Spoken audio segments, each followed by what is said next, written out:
Allora, ciao a tutti. Abbiamo perso la nostra ospite, ma siamo certi di ritrovarla a breve, ma è molto Burning Man questa cosa, per cui non ci preoccupiamo tanto. E allora approfitto per raccontarvi la genesi di questo invito. Allora, Isabelle, Izzy, che chiamate Izzy, è appunto la nostra ghost ospite ed è di fatto la responsabile per la Francia del Burning Man. Io non so quanti di voi sono stati al Burning Man. C'è qualcuno che è stato al Burning Man in questa sala? Nessuno ancora mai? Vabbè, è la prossima cosa che dovete fare, cioè organizzatevi in anticipo, perché io organizzo eventi nella vita di cose ne ho viste tante, ma devo dire che probabilmente il Burning Man è la cosa, non basta dire più bella, però sicuramente più interessante e più di rottura che mi sia capitato di vedere. Non perché lo vedi, ma perché il Burning Man tu lo vivi, cioè è un'esperienza estremamente personale, cioè ognuno lo vive in maniera diversa ed è un percorso che ti può portare a scoprire delle cose di te. Infatti si dice che le coppie si scoppiano al Burning Man, no? Piuttosto che invece rimanere insieme. Si parte insieme, ci si perde, poi magari ci si ritrova. E soprattutto per chi si occupa di creatività, di immaginazione, è un luogo di infinito stimolo. Ho avuto questa fortuna di andare al Burning Man nel 2012 e da allora ho continuato a pensare che dovevo avere un'occasione di portare qua al Burning Man, oltre a ritornare, e di fatto se la ritroviamo ci saremo riusciti. L'obiettivo era quest'anno. La spinta finale a fare questo me l'ha data Claudia Giordani, che è seduto lì e che è nostro ospite, peraltro Google, che sostiene questo festival. Uno dei primi incontri che abbiamo fatto in Google ripensando all'edizione di quest'anno, mentre andavamo a bere il caffè che aspettavamo delle altre persone che dovevano fare la riunione con noi, quindi parlavamo del più e del meno. Lui a un certo punto mi ha detto: sai, però io c'è veramente una cosa che vorrei veramente fare quest'anno, non so, vorrei, dove vai in vacanza, e io vorrei andare al Burning Man. Per cui a quel punto me lo sono assolutamente legato con un fiocchetto e ho detto: va bene, questa è l'occasione per portare il Burning Man. Adesso però io non lo so, forse se vi devo raccontare la mia esperienza al Burning Man. Non ce l'abbiamo, Isabelle? No, l'abbiamo persa. Porca miseria. C'è qualcuno che vuole dire qualcosa? Perché ve lo potrei raccontare io male? Beh, era meglio se ce la raccontava lei meglio. Ma vabbè, chi è che ha sentito almeno parlare del Burning Man? Tutti avete sentito parlare del Burning Man? E sapete anche come è nato? Non avete idea? Vabbè, allora il Burning Man è nato negli anni 70, poi lei magari dirà che io dico delle cose sbagliate, insomma più o meno in quegli anni lì erano un gruppo di amici a San Francisco su una spiaggia, e è nato come una festa su una spiaggia dove bruciavano questo feticcio fino a che il numero, che ogni anno ripetevano, fino a che il numero di persone era diventato troppo grande. Ad un certo punto la polizia li ha mandati via, gli ha detto: no, non potete più fare questa festa qua, dovete trovare un altro luogo. E così è nato un percorso di fatto di ricerca di location, che poi ad un certo punto li ha portati a trovare. No? Non c'è? La stanno cercando. Allora potrei fare un balletto. E per cui sono arrivati a un certo punto, hanno fatto dei giri, no, di location da una parte all'altra, finché ad un certo punto sono approdati in Nevada, nel deserto del Nevada, dove di fatto ogni anno si costruisce questa città che si chiama Black Rock, che acquisisce un nome che in realtà non esiste, che è Black Rock City, che diventa la quarta città più grande del Nevada. Nell'edizione nella quale sono andata io, che era il 2012, c'erano 65.000 persone, probabilmente i numeri sono aumentati. Quando troveremo Isabelle, insomma, lo scopriremo. Per cui un quantitativo di persone enorme. Io mi occupo appunto di eventi, insegno eventi anche all'università. Io sono tornata dal Burning Man e mi sono inventata una lezione che si chiama Tribe Events, che parla soltanto di questo, perché la cosa incredibile del Burning Man è che quella che si costruisce all'interno, che è un po' l'obiettivo di ogni organizzatore di evento, però su questi numeri è diverso, si crea un'enorme comunità di persone che sono unite dà uno stesso senso di appartenenza ad un'idea, e l'idea è quella del regalo, è quella della libertà, della massima espressione di sé e dell'offrirsi regalandosi all'altro. Ah, eccola che è arrivata.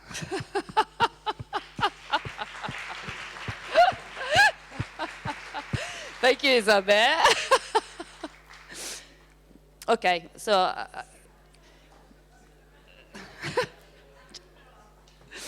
so Isabelle, thanks a lot. Yeah. I was trying to introduce you and to say something about Burning Man.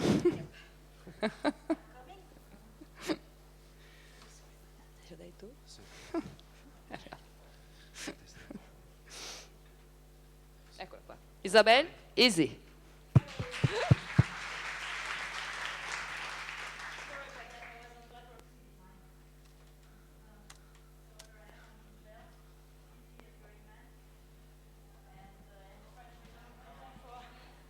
Sorry, I'm the French regional contact for Burning Man. Regional contact are a volunteer position. It means we don't get paid, right? So I have another day job. And I'm here to talk to you about Burning Man because this is a place where there is an extraordinary creativity, right? And one of the particularity of this creativity, if it's that it's like me, it's free, kind of. I mean, this is one of the biggest shows in the world, built by participants, for participants, and one of the only show this size, which is actually produced by the participant. So I want to know in this room, who knows about Burning Man? I've heard about Burning Man. All right, wow, that's a lot. And who has actually gone to Burning Man for real? Whoa, great, awesome. So we'll try to make you, all the others, apart from this lady, we'll try to make you discover what is Burning Man. And if I'm dressed like that, it's because that's the way most of us are dressed in the desert, in the fancy, colorful clothes. So I'm gonna see if that works. It does. Magic. Stop, can I stop it? Okay, I wanted to show first a video to put in perspective what is Burning Man before I start my speech.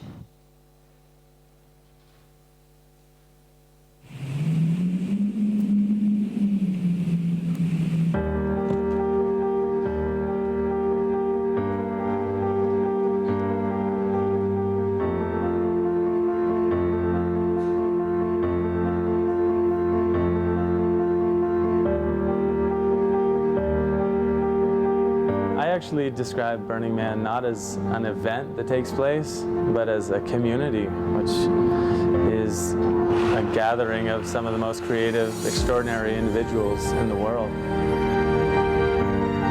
On the website it says it's an experiment in social living, and that's just what it is. It's not dictating what the social living is. It's letting us all find out how we can make this work together, to enjoy ourselves and enjoy one another.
Boy, what does the man represent?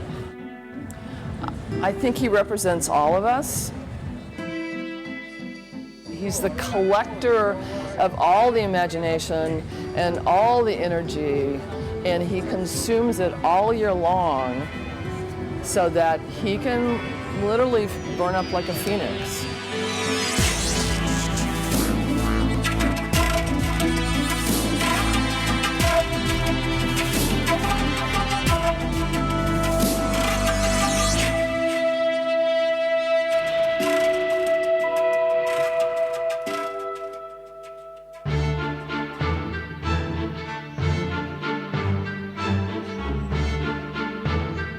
It's been amazing to experience how this is really like a gigantic public art theme park.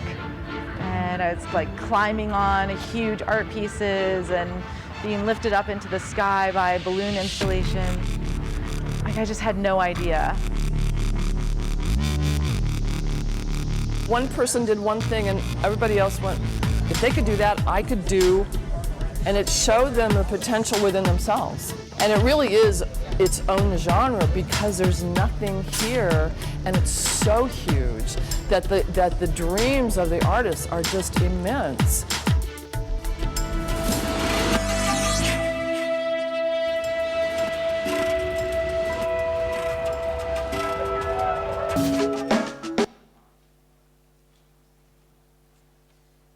So that's a little sight of what you will see if you're at Burning Man.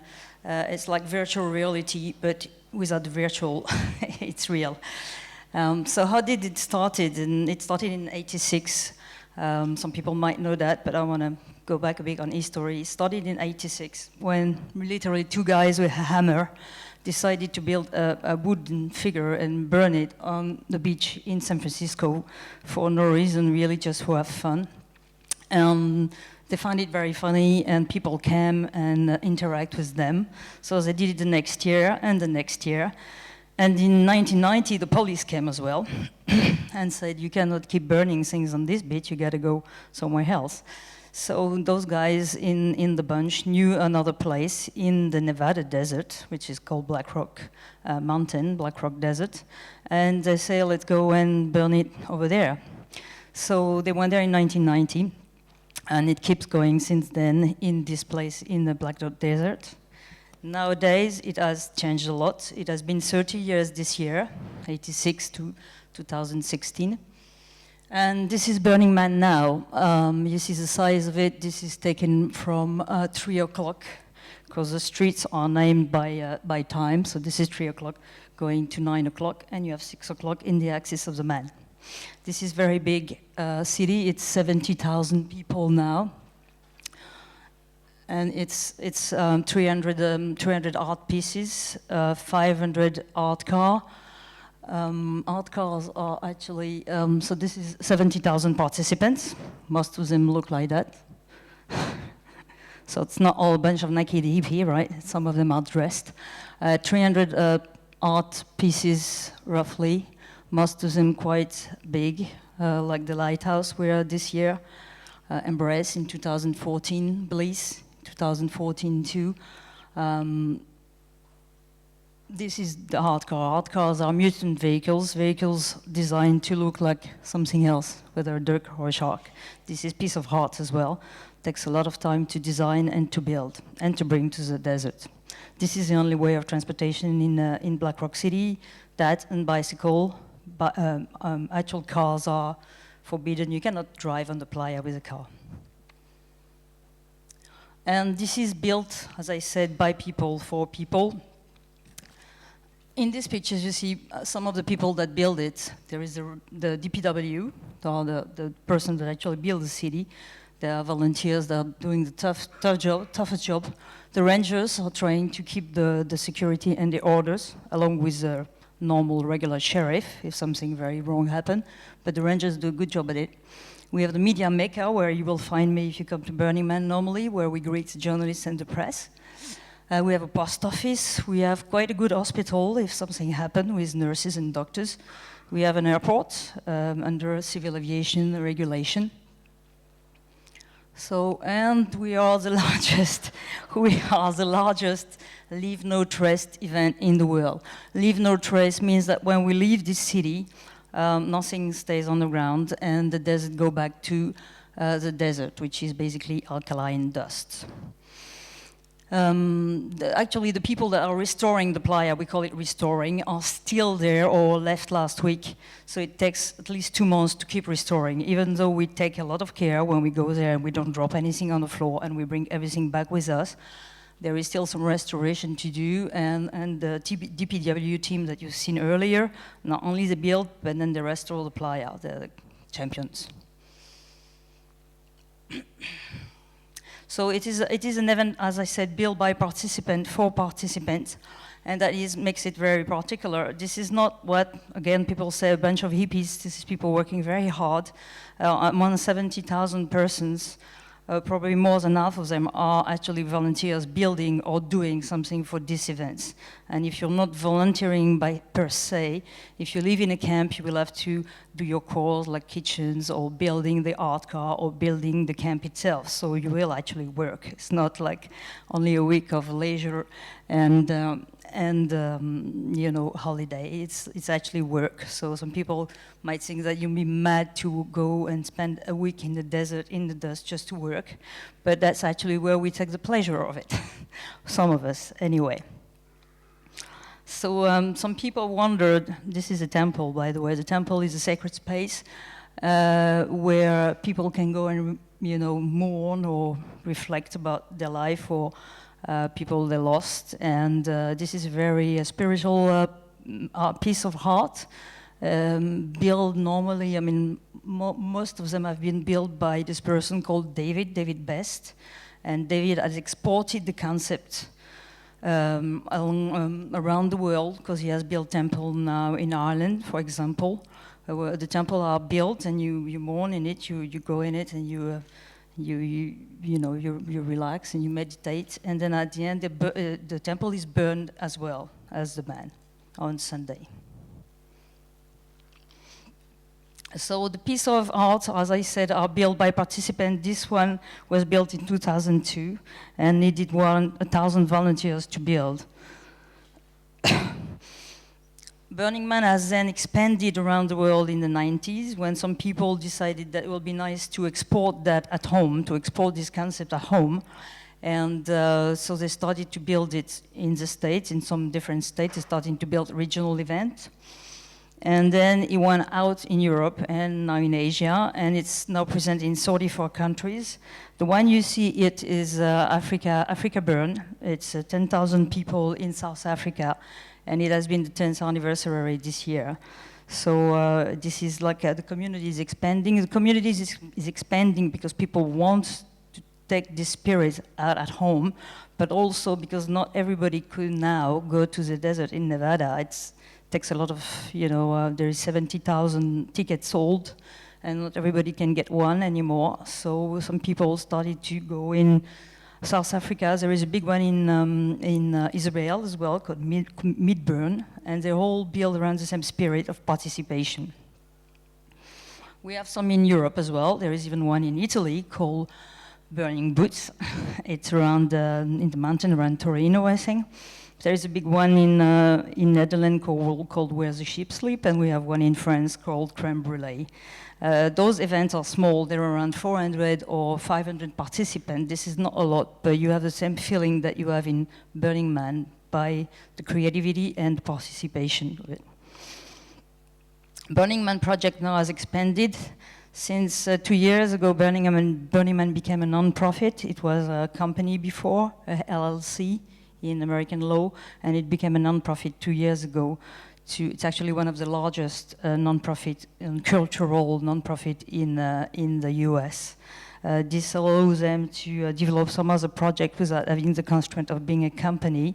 And now there is a lot of project coming out of Burning Man, like BlackRock Solar, for example, that is building solar project around the US. Or we have also Burner Without Borders, which is a humanitarian association that goes around the world to help refugees, or to they help people in New Orleans after Katrina, for example. There is a lot of emanation on Burning Man project. There is also the foundation, the Art Foundation, that gives some grants for artists around the world and for artists in Burning Man as well.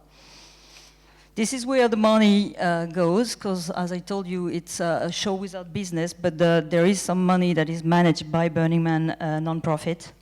Most of it goes to the salary of the people that work for Burning Man. There is IT permanent staff in San Francisco. Then, sorry, again, my note for that, because I don't remember what is what. Oop. So 12% goes to the permit rent. That's to rent the desert, actually, and to pay all the fees. That goes to a BLM, Bureau of Land Management, and the Indian tribe as well. That the land belongs to. 11% goes to contractors, consultants, structural engineers, traffic mediator, water trucks, and so on. And what is very important in that is this 4% here in green. This is the 4% that goes to art grants. In 2014, it was $900,000 plus $300,000 that come from the foundation, the Backrock Foundation, Art Foundation. So it's a total of $1,200,000 that is given to art every year by Burning Man. Now you might ask, why is it that this keeps going on? Or is it that this show keeps going on, you know, year after year for 30 years? And yes, it has kept its spirits. Yes, the people are still participating. There is still, you know, a lot of creativity, a lot more and more art car. Why is it? Well, basically, it's because of the 10 principles that hold it together. And the 10 principles are not prescriptive. They are not laws, are not rules. Nobody will give you a ticket if you don't follow one of the principles. And they're actually retroactive. They weren't there at the beginning. They were written by Larry Harvey in 2003 or 2004 when Regional Contact came and said, we want to do the same thing in our countries.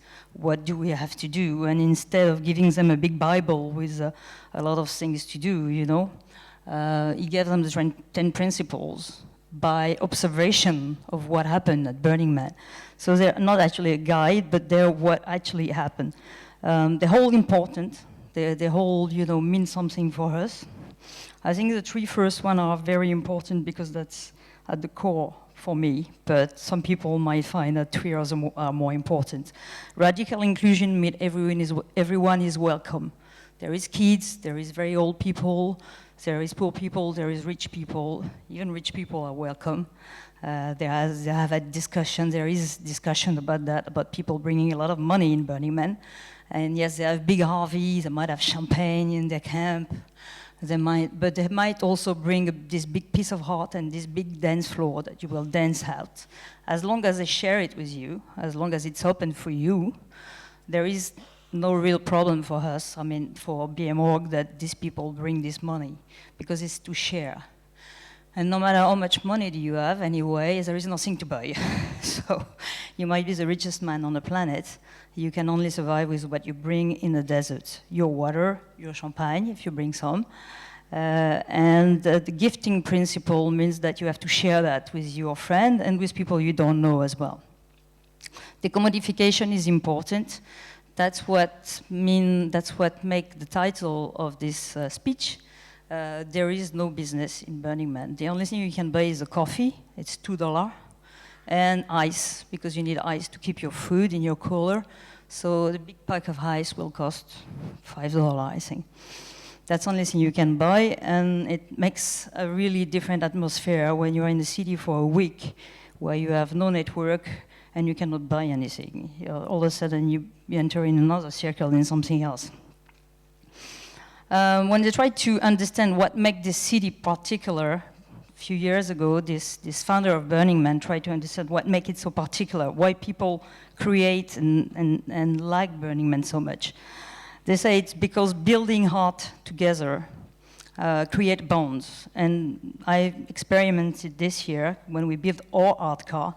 It was a lot of work, a lot of efforts. People gathered for 7 weekends in Reno to build this art car, but at the end of it, this is your art car. It belongs to you, and you're very, very proud of your your toy or your product, whatever. It's like what any creative people know, but a lot of us are not creative people, they're just regular people, and we work with creative people to build these things, and this give you a sense of belonging to this community. You do it in a harsh environment, very harsh, and it encourages communal efforts, because when you're in a desert and there's wind blowing and you're full of dust and you're lost, you really need your partner, you really need your friends, you really need your camp. You feel back these sentiments of being human, and you need to be together and you need to help each other. There's no other choice sometimes. And there is unexpected. What it makes Burning Man very different is there is a lot of unexpected events happening. You know, you will go and see this show at the other side of the playa, and then you will stop and you'll discover another bigger show, nicer show, and people will invite you, and you will go on an art car, and you will finish somewhere else. That's unexpected. You will discover this piece of art that you didn't notice in the book or nobody told you about, and you'll spend 1 hour playing with it, but you were going to do something else. So unexpected is every day, all the time on the playa. And that's our art car, by the way. I wanted to show it to you. It's called the axolotl. The axolotl is a Mexican salamander. These big things cost us $35,000, and we're a small camp with only 70 people. So that's a lot of effort and a lot of money for 70 people, I tell you. And that's where you feel the power of community, the power of collaboration, the power of building art together. This piece of art is a public art. It's called Bliss. It was built in 2010 by Mark Cochrane. The 25 volunteers didn't know how to build the things when they arrived on the site. They were trained, and they worked 5,000 hours to build the things. It was massive. It was very big. You can see the size, but the people on the bottom. And it took 1 year from design to installation. Again, built entirely by volunteer. This is the inside of the temple. The temple in 2012 was very good, very nice one. So those two persons actually decided in 2013 that this explanation of what Burning Man is so special wasn't enough. They needed to understand better why Burning Man was special. And those guys are human experience designer. You know, they have a company in San Francisco called Adaptive Path. They work on human experience design. Any services, any product that you buy, any things that you do, you have an experience design, like a website. When you use a website, say, look at how you use it and how do you manage to get through. They did the same with Burning Man.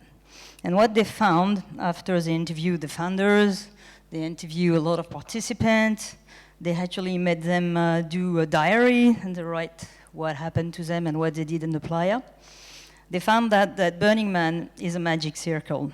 A magic circle is something you enter, like it comes with a concept that comes from game design. When you design a game, you create a circle when you enter, and you become someone else. You become this character, this Assassin's Creed character or whatever.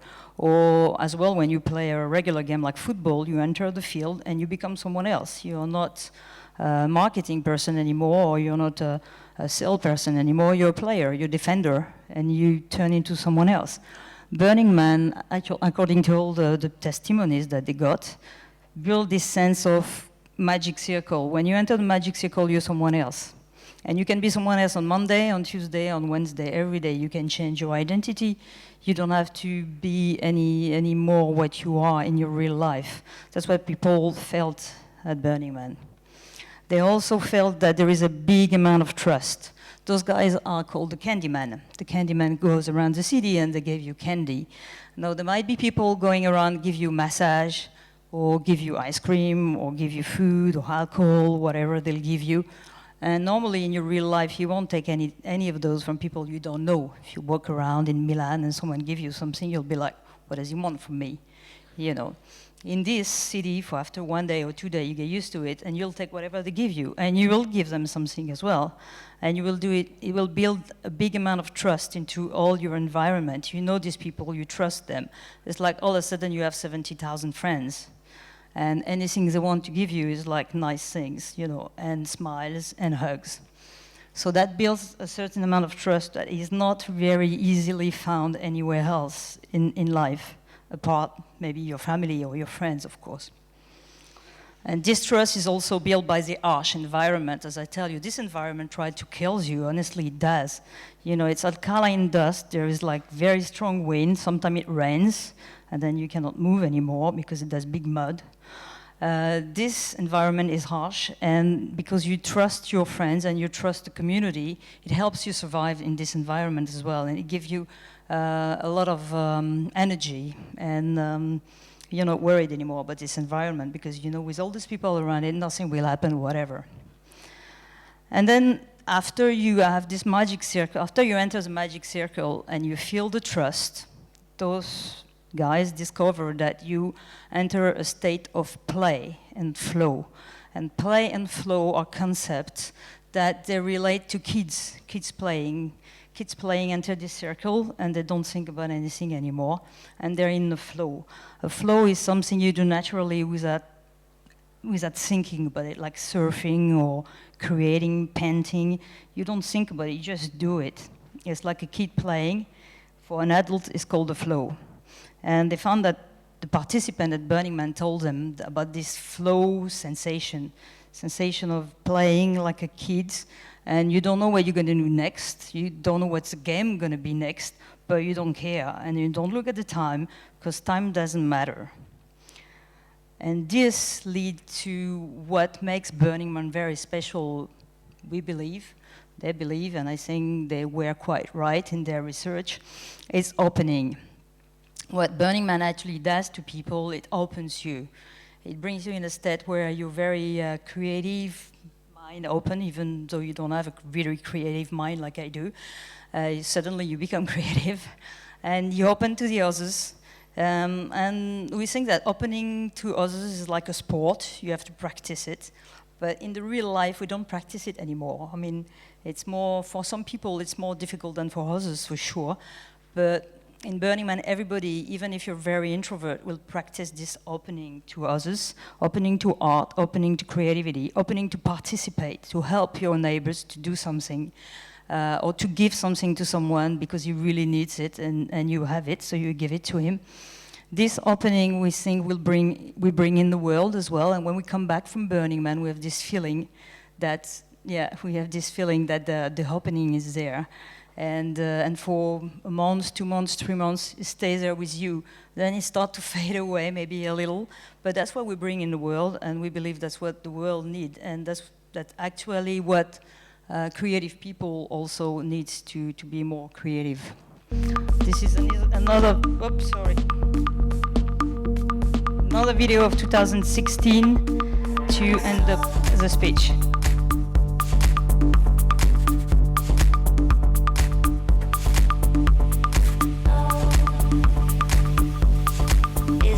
The curtain call.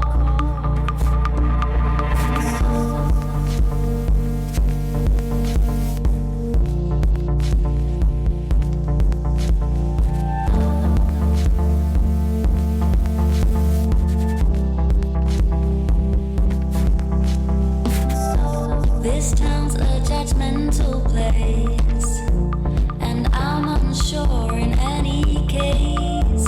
It's not under my control. They're taking aim for heart and soul, not having an opinion at all. Is right, is left from doing all that research. Is this the curtain call? They're taking aim for heart and soul.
this town's a judgmental place, and I'm unsure in any case. It's not under my control. They're taking aim.